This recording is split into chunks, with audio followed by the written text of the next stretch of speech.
How you doing? Jamie Kripke here for our next week's challenge.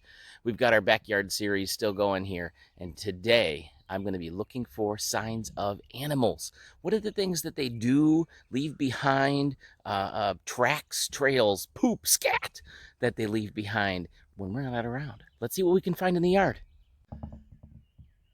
The driveway is a great place to look for tracks. You wouldn't think it, but especially as it gets warmer, look what we can find.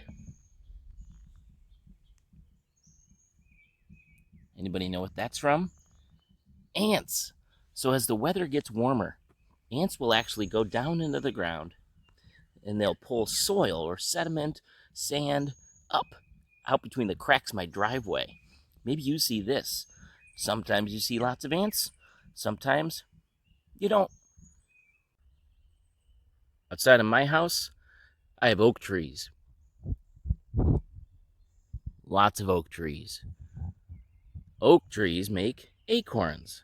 And we see evidence of acorns even now, though they're not acorns on the ground that have recently fallen, because they fall in fall. I see evidence that acorns have fallen here. Now, how does this little oak tree give me any clues to an animal's presence?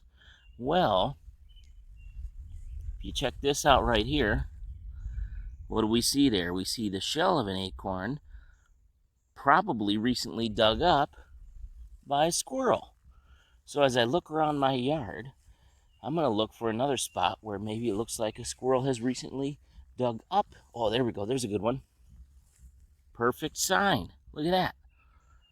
I think there was a squirrel in my yard, dug a hole, buried an acorn, and just somewhere in the last couple of days, dug it back up, ate the acorn, and left the cap behind. Now, something else I find in my yard that may not be as easily seen in video form is evidence of a small mammal that digs its holes under the ground. I'm going to try to follow along the path of a mole. Oh, there you can see where it actually has pushed the soil up from below, and the soil looks cracked. So the mole was underground, and we're following the course that it took. Looks like he went over this way. Oh, now I lost him. So he's either underground somewhere, or else turned around and went the other way. Oh, here we go. Now here's a spot where it looks like there's exposed soil here. I wonder if this is where he came out of the ground. So there's not actually a hole. It's just a place where he or she pushed through and left behind that disturbed soil. So moles, really common in my yard. I'm not worried too much about them. Actually, animals eat them. So they're a cool prey animal to have in my yard. So as I take a closer look at trees and leaves, I see some other signs. If we look at this little oak tree right here in front of me, I'm seeing two different signs of life, animal life. First, this thing right here, this is called an oak apple gall. And it's actually an insect that makes the leaf make this kind of a cool, it's almost like a golf ball size shape in the end. So it's damaging to the one leaf, but not damaging to the whole tree. Then we see right here, insects have been chewing on this tree. I don't know who.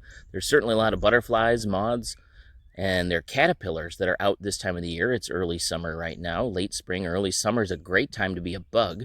There's lots of things for you to eat. So here we go. We have two signs of insect life. There's another insect gall and leaves on this oak tree that have been chewed on. Here's an interesting twist on finding evidence of animal life in our garden. So we've got some strawberry plants we just put in the ground recently. Look at that. There's strawberries starting to grow. How are strawberries growing connected to animal activity? Yep, you guessed it. Insects had to pollinate that flower before that strawberry could be grown. So even though we're seeing a fruit now, it's evidence of pollination a little while ago. You know, I thought I'd check out this tree in our backyard. This is a great big white pine tree here, been a long time growing in this space. So I looked up and I started to look for signs of life. One of the things I just saw as I'm scanning here is this white stuff here. That is not poop. You might think it looks like poop, but it's actually the sap from a tree where the branch broke off. So it's a little bit sticky, but it's just sap. Oh, but look at this, look at this, look at this. If I look down,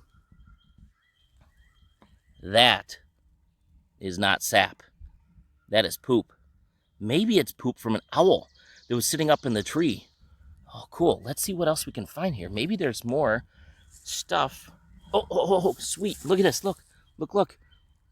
Right underneath the tree. Anybody know what that is? It's an owl pellet. So even though I don't see the owl, I found its scat, and I found a pellet.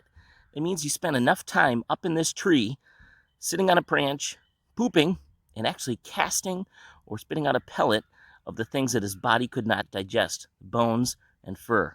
So I have barred owls that live in my backyard, and I'm pretty sure that that's what it is. That's about the right size. If you look at the shape of it, maybe about as big as my thumb or so. That is an owl pellet, bones and fur in there. Cool, let's see if there's any other pellets. Okay, there you go. We explored the yard looking for signs of life. We had bugs, certainly evidence of the ants. We had insects as the pollinators of those strawberries. We also had squirrels. We had those mammals, moles, and of course, super excited to find evidence of owls living in that pine tree behind my house. What kinds of signs can you find in your backyard of wildlife that's been there, even though you don't see them? See what you can find and let us know. Have fun in this week's challenge.